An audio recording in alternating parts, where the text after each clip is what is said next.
Hey guys, this is Comic Uno, and today I'm doing the top 10 Kickstarters of the month. And before I jump into all the wonderful Kickstarters, I do have a Kickstarter myself. It's The Dancer. She's a dancer slash assassin. When she was little, she witnessed her parents being murdered in front of her and never dealt with that trauma until now.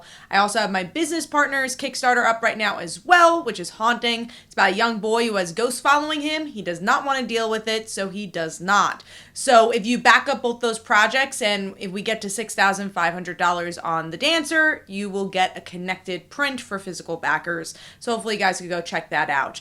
Now I also do have a couple honorable mentions because I do have some friends that have Kickstarters going on right now. So let's jump into that. So first up is Drummer Boyd for the Love of Comics, Superhero, and Rock. This is by Chris Tomasa.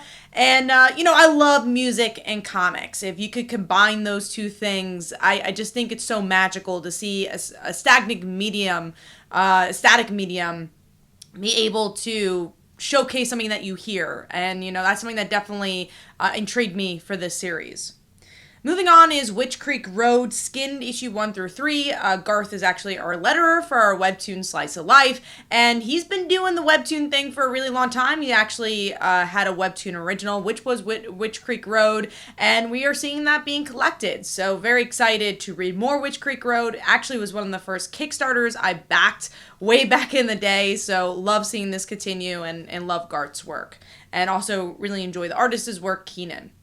Moving on to Ichabod Jones. This is the last volume of Russell Nolte's Ichabod series, which has definitely been a staple over at Kickstarter. And I want to see how it wraps up. It's creepy, dark, and if you love Lovecraft, pun intended, I guess, go check that one out. And moving on to Mechatan, which is, all the fun of mecha robots in comics. And Wells just has such a unique sense of humor that he really plays well in this series. And moving on to the last honorable mention, which is a Steampunk Carol. This is a twist on the Nutcracker story. The artwork is absolutely gorgeous, and the Kickstarter did launch in July, so it was Christmas in July or Christmas in the summertime. So if you want to celebrate a bit early, go check out that series. Now let's move into the top 10.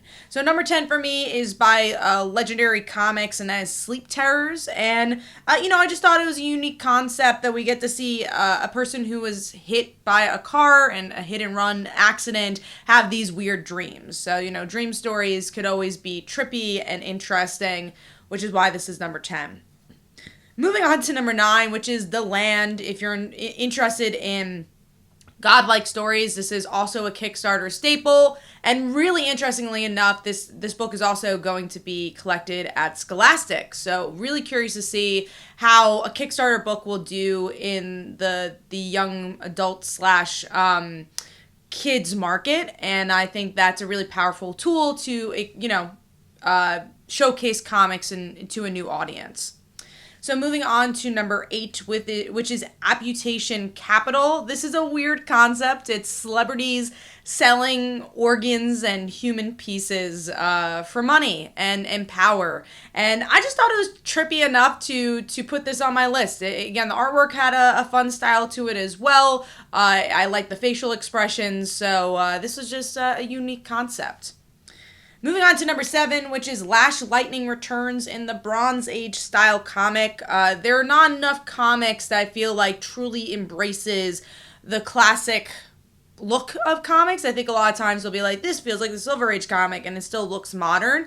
And that's something that really piqued my interest, was that this truly looked like a Bronze Age book. Like I could get this, 80 years ago. So I thought that was a cool thing to have, and curious to see where it's going to go. Moving on to number 6, which is Tights, issues 1 through 2.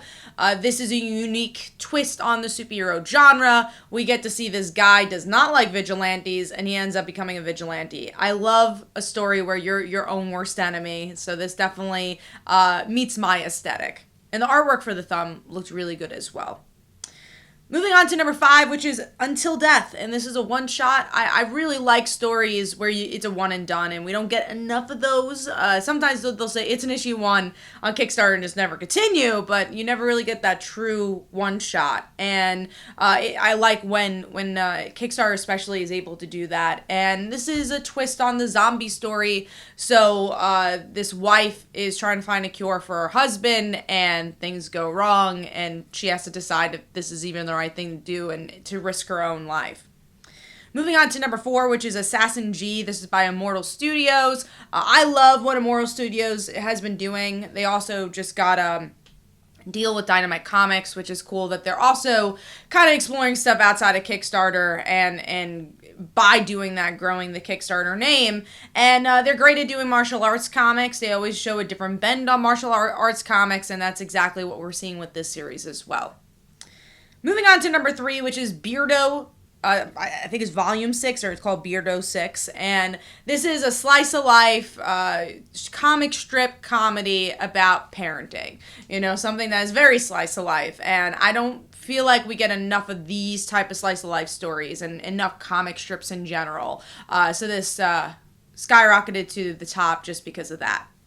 Now moving on to number 2, which is Fast Times in Comic Book Editing, and this is a 90s look at comic book editing and New York City, which as someone who has lived in New York all her life, I love when stories talk about New York because there's so many different versions of New York you can tell, depending on the decade, depending on just the lens that you put onto it or the filter you put onto it. So already just having New York as the backdrop was interesting, but then it makes it double interesting that it's about comics and, you know, the unsung heroes of comics, which is the editors. So thought that was a really cool concept.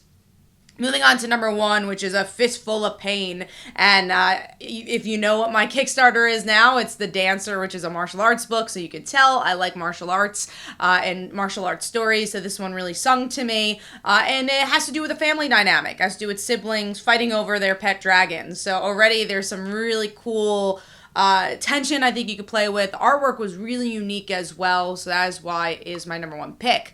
Let me know in the comments below what are some Kickstarters you're looking forward to or have already backed, and hopefully you guys enjoyed. This is Comic Uno, and I'll see you guys in the next one. Bye.